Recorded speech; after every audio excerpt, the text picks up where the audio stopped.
Yo semua, balik lagi bareng gue Fian Raffe. Dan seperti biasa di video kali ini gue bakalan lanjutin alur cerita yang sebelumnya pernah gue upload. Dan gak kerasa juga gue udah sampai ke session 13-nya ya dari kelanjutan alur Battle Through the Heaven ini.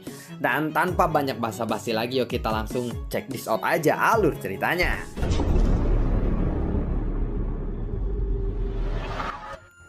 Di episode sebelumnya, saat ini Xiaoyan telah berhasil memurnikan 4000 pil anti racun. Dan setelah Xiaoyan berhasil memurnikan 4000 pil anti racun itu, tiba-tiba ada sekelompok orang yang menyerang mereka.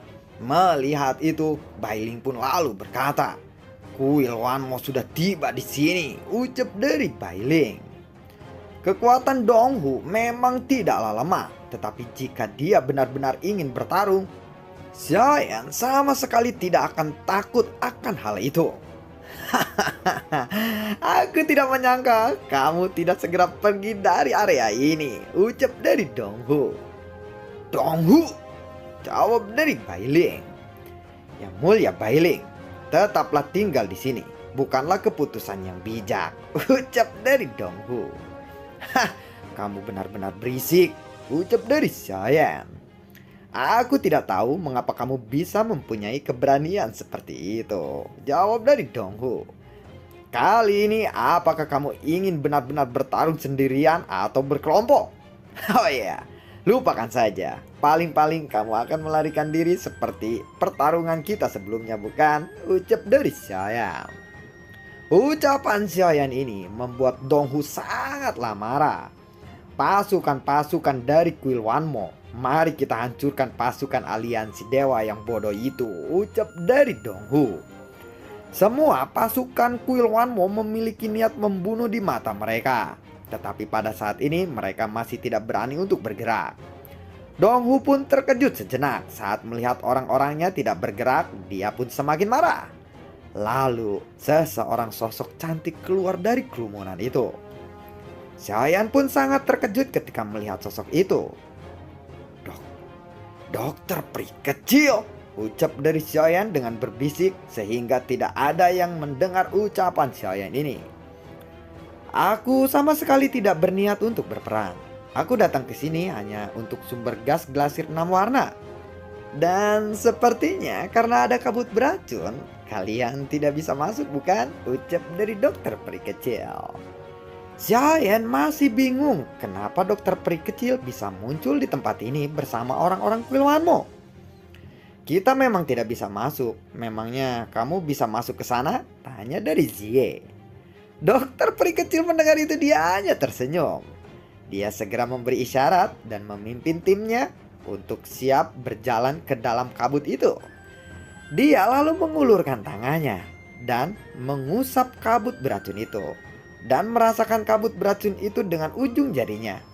Kemudian dia mengeluarkan sebotol obat dan mengusapkannya pada ujung hidung para pasukan di belakangnya, sehingga mereka semua bisa menahan racun itu.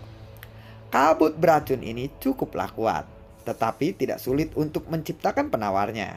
"Namun menurutku kalian semua tidak memiliki kemampuan seperti itu, bukan?" ucap dari dokter peri kecil sambil tersenyum kepada kelompok Xiaoyan.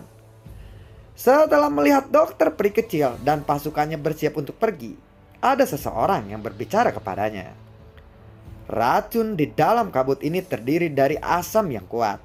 Menghirup dalam jumlah yang besar akan menyebabkan halusinasi, dan kemudian mengkikis organ dalam penghirupnya. Kita harus menggunakan rumput lingling sebagai dasar bahan obatnya, lalu menggunakan anti asam dengan sebuah suplemen. Seolah-olah bahan obat ini bisa menahan racun itu, bukan?" ucap dari Xiaoyan atau Xiaofeng. Mendengar kata-kata itu, dokter peri kecil pun berhenti berjalan dan dia perlahan menoleh kepada sosok yang berbicara seperti itu, dan sosok itu adalah Xiaofeng. Dia lalu menatap Xiaofeng dengan mata yang indahnya dan akhirnya dia tersenyum. "Rata-rata alkemis tidak memiliki banyak penelitian tentang racun sepertimu. Tetapi racun ini tidak sesederhana itu. 2 jenis bahan obat itu masih jauh dari cukup," ucap dari dokter peri kecil. "Begitu ya. Terima kasih untuk saranmu itu," jawab dari Xiaoyan. Donghu sangat ingin menyerang Xiaoyan, tetapi di timnya, dia bukanlah pemimpinnya. Setelah itu, orang-orang dari kuil Wanmo masuk dan menghilang ke dalam kabut abu-abu itu. Pada saat ini, orang-orang dari aliansi dewa pun menjadi sedikit cemas.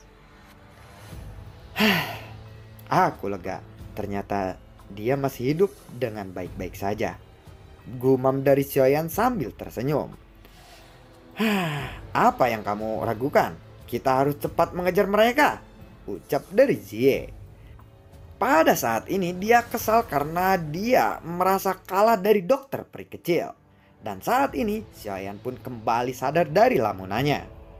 Baiklah, semuanya ambil pil anti racun itu dan bersiaplah karena kita akan segera berangkat menyusul mereka. Tetapi ingatlah, semuanya harus sangat berhati-hati, ucap dari Xiaoyan. Tiba-tiba Xiaoyan teringat akan sesuatu. Oh ya, aku telah melewatkan satu hal. Bailing dan juga Xiao Ling E. Apakah kalian memiliki pil sumber gas glasir 3 warna? Tanya dari Xiaoyan. Mendengar itu Xiao Ling E pun mengangguk. Tentu saja aku punya, jawab dari Xiao Ling E. Xiaoyan pun segera tersenyum saat mendengar kata-kata itu dan segera mengangguk.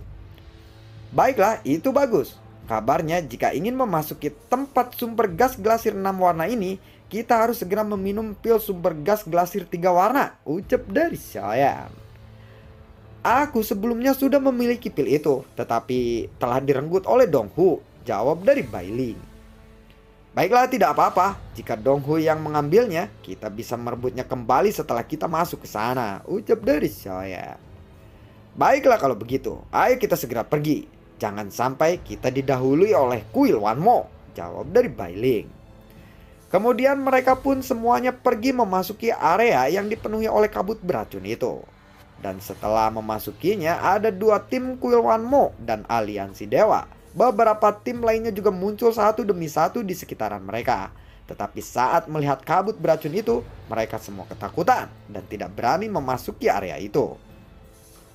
Segera setelah Xiaoyan dan yang lainnya memasuki kabut abu-abu itu, tanah di sekitarnya pun berangsur-angsur menjadi basah. Lalu kemudian ada sebuah danau yang muncul di depan semua orang. Tetapi warna danau itu tidaklah transparan, namun berwarna kemerahan. Lingkungan ini dipenuhi dengan kabut dan membatasi penglihatan mereka.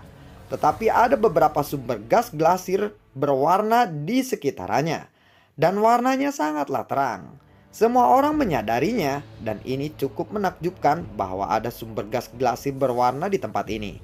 Tetapi apakah itu adalah sumber gas glasir 6 warna atau bukan, masih belum diketahui kebenarannya. Saat ini ada suara pertempuran sengit tidak jauh di samping mereka. Semua orang bersiap setelah mendengar suara-suara itu dan segera pergi untuk menyelidikinya. Dan setelah mendekati sumber suara itu, mereka melihat ada sebuah kapal yang besar dan menonjol keluar dari arah danau. Ada monster yang menjaga danau ini, ucap dari Xiaoyan. Tempat ini masih tertutup oleh kabut, sehingga semua orang tidak bisa membedakan gambaran atau utuh dari monster itu. Dan sepertinya yang muncul itu bukanlah sebuah kapal, tetapi monster. Sepertinya air danau ini juga memancarkan kekuatan aneh, seolah-olah mendatangi kita, ucap dari Bailing. Memang sepertinya air danau ini memiliki kekuatan yang aneh yang bisa mencegah mereka untuk mendekati air danau. Tetapi Xiaoyan tidak merasakan apapun di sini. Sepertinya kita benar-benar membutuhkan pil sumber glasir 3 warna itu. Karena kamu belum meminumnya, maka kamu bisa merasakan penolakan dari tempat ini.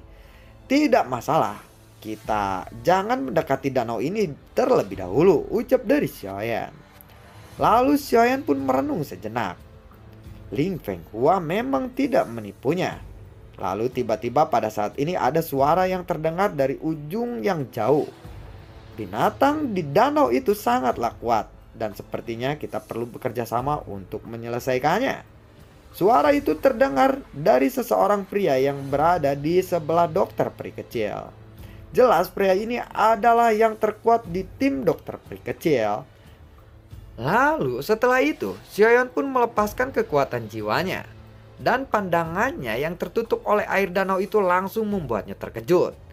Di bawah permukaan air, ada tubuh binatang buas. Dan binatang ini sepertinya pohon raksasa yang tumbuh di bawah air, dengan cabang-cabangnya yang menyebar ke segala arah danau. Ini adalah pertama kalinya Xiaoyan melihat binatang seperti itu. Dan itu tentu saja tidak akan mudah untuk menyelesaikannya.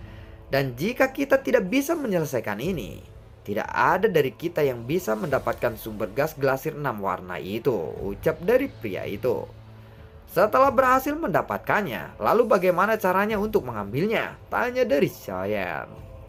Xiaoyan pun tidak menolaknya, sepertinya, dan memang masalahnya hanya bisa dipecahkan dengan cara bekerja sama saja. Monster ini adalah Samo.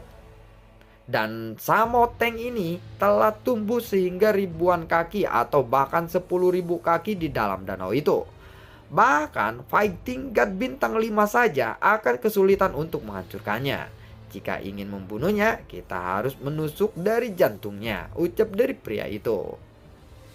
Hei Tao, kamu belum menjawab pertanyaanku. Setelah kita berhasil membunuhnya, bagaimana cara kita untuk mengambil sumber gas glasir 6 warnanya? Tanya dari Xiaoyan lagi. Baiklah kalau begitu. Kami akan mendapatkan 70% dan kalian mendapatkan 30%. Lagi pula, tanpa kami, kalian juga tidak akan bisa untuk menyelesaikan itu, bukan? Ucap dari pria itu. Ya, kalau seperti itu, bunuh saja sendiri dan aku tidak perlu membantumu, ucap dari Xiaoyan. Pada saat ini, Donghu yang berada di samping pria itu pun semakin kesal saat dia mendengar kata-kata itu. Kalau begitu cepatlah keluar dari sini, ucap dari Donghu. Hei, kamu berani mengusirku? Apakah kamu yang menanam pohon ini?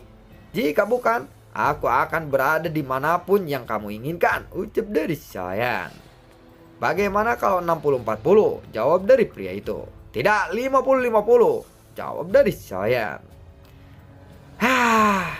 Baiklah, kita sepakat. Tetapi jangan sampai kamu menipuku. Jika kamu menipuku, aku pasti akan memburu dan bertindak kejam kepadamu, ucap dari pria itu. Mendengar itu Xiaoyan hanya tersenyum saja. Lalu bagaimana cara untuk menusuk jantungnya? Dia mempunyai begitu banyak tentakel, terlalu sulit untuk menemukannya, ucap dari Xiaoyan. Tatapan pria itu lalu beralih ke arah Bailing dan Xiao Ling E, seolah-olah dia tidak terlalu peduli dengan Xiaoyan yang sedang berbicara. Untuk sampai ke sana setidaknya dibutuhkan kekuatan dari Fighting God bintang 3. Jika Fighting God bintang 2 yang memerlukan itu pasti akan berakhir dengan kematian.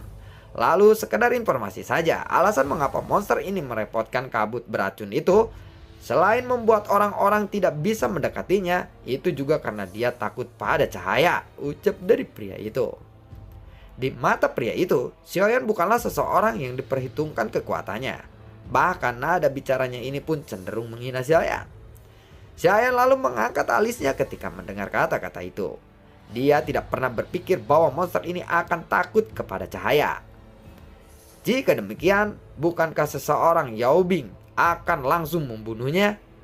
Saat ini monster ini memiliki 4 jantung, tetapi hanya 1 jantung saja yang asli. Jadi kita hanya membutuhkan setidaknya Fighting God bintang 3 dalam satu kelompok. Kita harus berpencar dan menyelam ke dalam air itu untuk menemukan jantungnya, lalu menusuknya, ucap dari pria itu. Bailing dan juga Xiao Ling E sama-sama memandang Xiaoyan pada saat yang bersamaan. Xiaoyan pun lalu mengangguk. Dengan adanya Bailing dan juga Xiao Ling E, mereka bisa membentuk 2 kelompok. Selain menyelam di sisi utara dan selatan, aku akan menunggu di sisi barat daya, ucap dari pria itu. Apakah kita benar-benar akan percaya kepadanya? Tanya dari Bailing kepada Xiaoyan sambil berbisik. Tidak apa-apa, kamu tunggu turun, lalu nanti aku akan datang. Jangan dipaksakan jika kamu tidak bisa, bisik Xiaoyan lagi. Bailing dan Xiao Ling E pun sama-sama mengangguk saat mendengar itu. Cepat bersiaplah, ucap dari pria itu. Xiaoyan pun segera memberikan perintah dan tim aliansi dewa pun terus bersiap untuk berperang. Pria itu memimpin penyelam sambil memegang pisau panjang dan air danau pun tiba-tiba meledak pada saat mereka menyelam. Setelah mereka menyelam, Xiaoyan pun langsung bergegas menuju Danau Merah dan ikut menyelam. Fight tingkat bintang 2 saja sudah berani melawan monster seperti ini. Kamu benar-benar sepertinya mencari mati, ucap dari pria itu ketika tahu bahwa Xiaoyan pun masuk ke dalam danau. Dan lalu bagaimanakah kelanjutan ceritanya? Nantikan konten gue berikutnya dan semoga sehat selalu untuk kalian. Gue selalu ucapin terima kasih banyak buat kalian yang sudah mendukung channel ini dari awal hingga saat ini. Dan gue juga selalu ucapin terima kasih banyak buat kalian yang sudah mensupport channel ini lewat link Saweria di bawah kolom deskripsi. Dan sampai ketemu lagi di video gue berikutnya. Semoga sehat selalu untuk kalian. Dan anggap saja video yang ini bonus ya, karena kemarin kurang durasinya. Terima kasih semuanya dan semoga sehat selalu untuk kalian. Sampai ketemu lagi di video gue berikutnya. Assalamualaikum dan dadah.